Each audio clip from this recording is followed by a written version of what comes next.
What is up? Been working on my VRP to mini abomination project for the last several hours since I've been home, and I think I actually just got it. The coating is done. This interface board, which turned ugly, is done. I actually have my wiring harnesses to each device organized into Molex plugs. I just have to make Molex plug adapters for each device on the other end of the cable, so it's all just hooked up with alligator clips. But it's working. So right now I got on low speed fan. The FMC board is sending out a pulse width modulated signal. So that comes into this from VRP, and then it converts to goes through an optical isolator on here. One of those really small ones that looks like this little black sucker here, and then I got it filtering to a steady DC power that I read in on an analog input. 0 to 255 is your threshold, so it's that voltage coming in is coming out in at 66. That's my value of my variable in the microprocessor. 66. That's the commanded speed from the VRP. Then I do some voodoo math. A little bit of multiplication and division, just basically adding a little bit to adjust the analog signal that's I'm making out of that pulse width modulation from the VRP. So I'm adjusting that pulse width to about 94, a little less than 50% duty cycle. It's only a 0 to 5 volt signal that goes into there. So coming out, I'm using a resistor and Zener diode to make the voltage like 4.7, and then I'm feeding it over to the output of this optical isolator.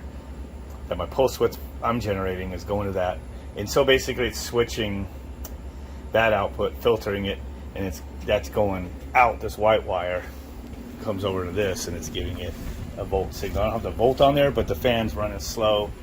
Oh, the DC amps here, 0.6 amps. Damn. So then there's a tachometer output signal that is pulse width modulation. This is what I've been fighting. It's a much higher frequency because the diameter of this fan was like 3 inches, so it spins really fast. The diameter of the fan in these things is like, I don't know, like 12 inches or 10 inches or something. They spin really slow. So the frequency is pretty fast. I'm reading the frequency and then I'm dividing it down 4 times, and that's my interrupt handler. Every time it gets a pulse, it triggers the chip's interrupt, goes through and handles it and does this counting of thing. And then once it's counted down to 0, then it toggles my output pin. The output pin then is generating a pulse, but it's at like 1/4 of the frequency or whatever. And then it goes to another optical isolator, taking basically the way the mini works. Its tachometer signal is just grounding, as it every time it gets a pulse, that actually goes over to that output for that actually goes out to the VRP section through its optical isolator, taking its 0 to 10 volts, and it's making a pulse out of it. That pulse I'm reading right here. So basically I have a pretty much, so 30 times about 4, so it's got over 120 hertz coming out of that fan motor right now. That's too fast. This thing would wig out. So going through the voodoo in my microprocessor, and so it's coming out steady 30 going back to the VRP. It's happy. So I'm going to put the speed up to high, which will make the board on here, FMS board, start doing a faster pulse width modulated signal. So the signal's going up and up and up, and then of course, like I said, I'm increasing it with that, the ratio I made in there. And it's slowly adding pulse width modulation, which is filtered to DC and going again into the mini splits 0 to 5 volt input signal. You can start to see that it's over 50% duty cycle now, and it looks like it's kind of jumping right around 160, 161. It might be starting to stabilize. This is going faster, 0.7 amps, well 7.71 DC. look what the frequency is. Remember how I was saying this thing wanted about 44 hertz for high speed? There's 45, 44, bouncing between there. So it's working. The VRP is sending out a signal. It's getting back the signal it wants. I got this to high speed. It's blowing pretty good. My voltage is, when it's off the chart, it's 4.2 something. I noticed once I get up about there, this thing's usually running about balls out.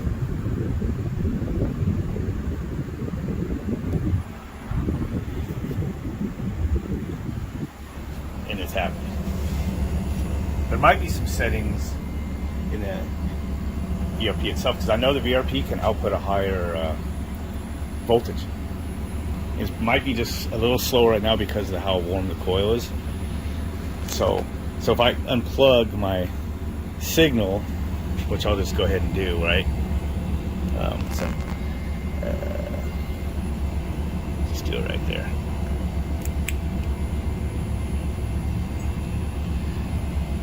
VRP is going to be pissed off. And it should start just speeding up and up and up and up. That motor's speeding up. See, there's some left in it. There's some speed left in it. 50, almost 50 hertz coming back out of my motor over there. This motor is just running an arbitrary. It's receiving the same signal that, you know, modifying over here. I have to run this motor because I'm running the AC.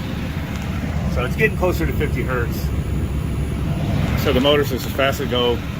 No input, so the circuit board there is probably a little pissed off. It might eventually stop. I think it will eventually stop on a fan fault. So this only sped up just a little bit more. You can see the 0 to 5 volt input, 255, and I'm running my thing about as fast as it goes, and it's close to 5 volts, which I have a 4.7 Zener diode, so I'm not going to get more than that from over here anyway. So I'm going to go ahead and stop this so I can hook the wires back up. Okay, so it should be getting the feedback signal to the FMC board. I think it takes a while once it's pissed off. I know earlier when it did it, to be faster, I just changed the speed down and then back up. Maybe I'll just leave it on for a few seconds and see what happens. But I know the 48 hertz coming back from that I have generated from my fan and microprocessor, that it should be running at least 4. Oh, it is starting to come down. It's seeing it because it's backing off. There it goes. It's backing off. And in turn, my motor slowed down. I'm generating. Should start to generate a slower. Once my motor actually slows down, once this gets over a certain amount of volts output, I've noticed that the motor just runs as fast as it can. Still at 4.6.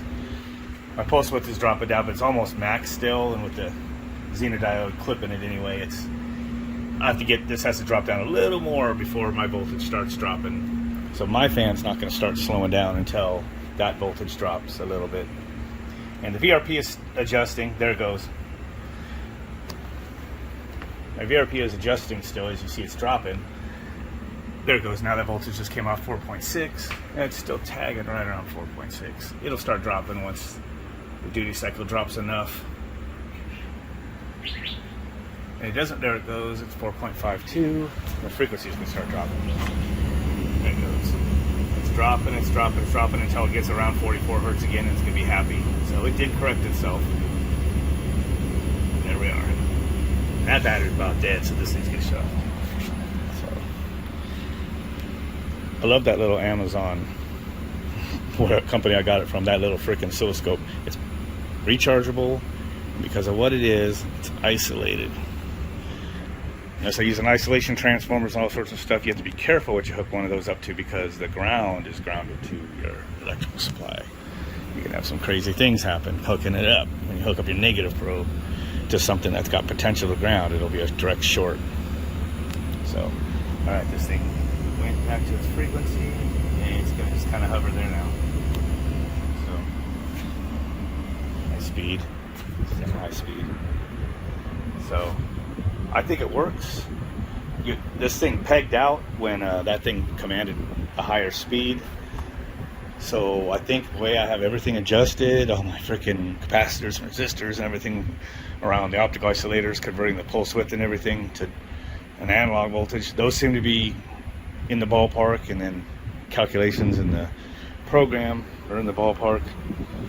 It's working, so should be ready to start making some harness adapters, labeling all my stuff, which I already kind of have on this end, and then I'll be ready to actually install this fucker in here and interface it to the VRP and take off the evaporator section of the VRP, because this will be its evaporator section. So 4.36, 4.4 volts leaving, so it's dropped the speed just a pinch from what that thing will do max, but the VRP signal has a little higher speed left in it too, so there might be times when it wants to run the fan a little higher. That's up to that board. With that thermostat I have on there, it's just a 2-speed fan, so that's the way it works. Good to go. And lastly, this program is like one of the smallest programs I've ever made. The assembly language part of it kicked my ass, which, you know, took me several days to get to work. I already showed this in the other video, so guys go check it out. And then the basic part. This is not C or C plus or any of that stuff. It's just PIC Basic Pro, it's called, which is a takeoff of a basic that I learned basically on the Radio Shack Tandy 1000 computer back in like 1982. So, subroutine. This is all the subroutine from the beginning to the end of the regular main program, they call it. The assembly is just an interrupt handler. But so you got, this is a counter, keeps adding one. And what it does is it doesn't go to my other subroutine starting here until it hits 1,000. It's a loop through here 1,000 times, and then it goes through here. And so every 1,000 times this counts, then it activates this. It's mostly for the sake of the LCD, because it will wig and try to update it with data that fast. And the subroutines to do the calculations doesn't need to run that often. So when it gets in here, take my analog to digital input, which is my signal. I've converted through the optical isolator and filtered to pure analog signal. I'm reading it 0 to 255, like I explained earlier. So it's like 114. It's a little, so 125 would be 2.5 volts, so it's just a little under that. So it's probably like 2.3 volts or something. So my thing's sending, you know, saying 2.3 volts, you know, as its speed command. Then I'm taking that and calculating it, and then generating a pulse width out of that. And I just have it going this high if this cranks up this high, but basically it's a multiply by 10 divided by 7. That's how you do it. You can't do like multiply 2.2. You can't. You can only do even numbers. And if you need a decimal, you have to like do it in the power 10 or whatever, and then add a divide, and then that gives you your, that's making me get it like it's not 2.0, I have like 1 point something basically is what that comes out to. Because I'm taking the value times 10 divided by 7. So it just makes it be a little higher, and that's why it's 113. It calculates out to 161. And then I'm going to display that data on there. Signal, and then the pulse width, which I calculated from my signal. And then I'm going to load it into the hardware pulse width modulator that's inside that chip and say, run that module at that pulse width I calculated as a variable at 1,000 hertz. Then it comes out that thing, and then I'm running it through an optical isolator, filtering it, and that becomes the steady, you know, 0 to 5 volt signal you pretty much see right here. And so that's how, and so the mini split is now running based on that speed. And the mini split's generating its tack signal coming back right here, and which has got a pull-up resistor to its 10 volts, or 15 volts, I mean. That's how it works. And then the tack grounds, you know, that signal, so it's making a pulse going into this optical isolator. It's generating a pulse out of that going to this optical isolator with, you know, resistors and stuff, and pull down resistor, and then so it's got 5 volts going in this optical isolator output and pulsing the input of the interrupt. This is wiggling a little bit, so I better be careful how loose that is. So that's how I'm getting the interrupt signal. I just have it. It's going a couple hundred times a second, so it's just a blur on there, but that's how I know it's working. Looks like almost looks like a steady one there, but believe me, you can see it's distorted because it's going. And that's what I'm dividing by 4, generating a pulse out, being a switch through an optical isolator and some electronics, and that goes back to the TAC input of the VRP. So it's a little to think about, because I'm basically hijacking and interpreting a signal out before it goes to this motor's controller, and then I'm taking its TAC signal, modifying it, sending it back. So this seems to like about 44 hertz.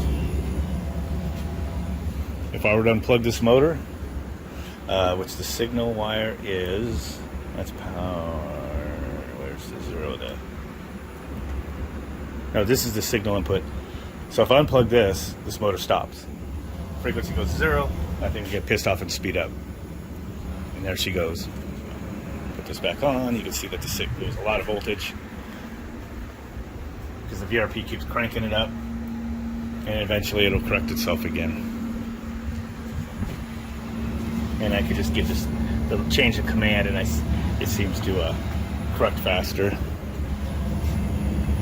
But if I don't do something screwy with it and send it out of bounds like that, I can do a fault or an alert, before it's a fault, becomes a fault. Then it doesn't do that. It just smoothly operates.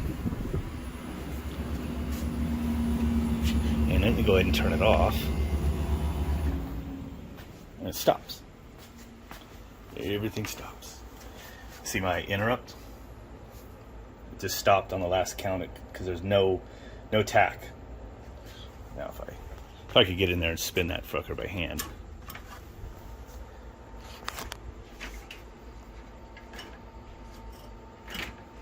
Because the motor might have to be pulled.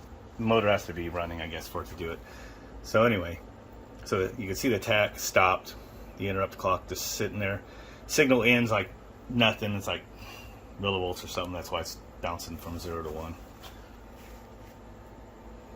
And then I can go turn this sucker back on one more time. I don't want to make my video too long on this, but this is a pretty cool achievement. One of the best things I've done so far.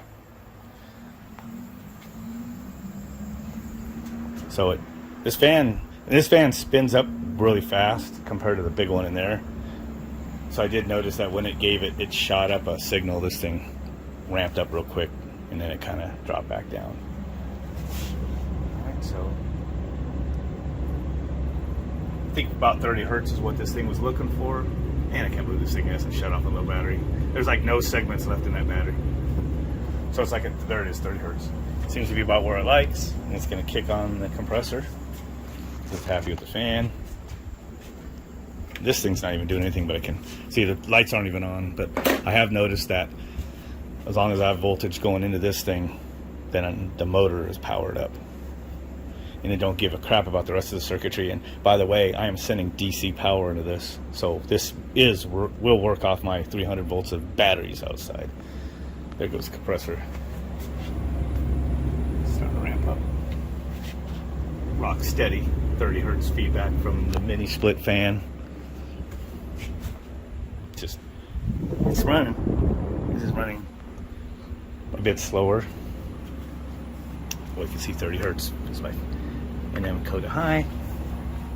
And again, you're going to see the signals going up here. Generates a higher voltage there.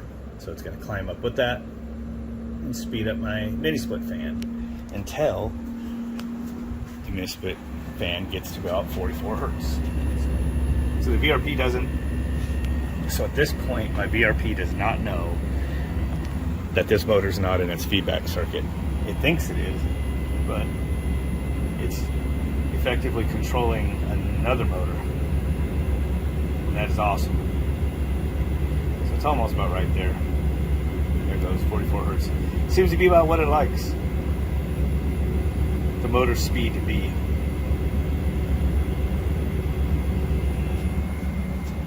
That's freaking wicked cool. Effectively interfaced from this to this. anyways, but yeah, that is sweet. So, better turn that off when I'm done with that. So yeah, that does it. I got cold air blowing on me. It's just being wasted with the garage open. And hopefully I'll remember how everything goes after the weekend, because I think we're going for a ride up in the mountains tomorrow. So got this done. At this point, by the way, I've used this thing like a dozen times, and it has yet to trip on a fault. And I've just left the power on too. I do need to go take this and charge it. So this is awesome. With that, I'll catch you guys later. Do not forget to like and subscribe. Share this with some friends if they're able to tolerate my ramblings. But anybody that's into tech or hardcore AC stuff and actually want to see how a lot of this AC stuff actually works down to this kind of level, you know, check it out. Catch you later.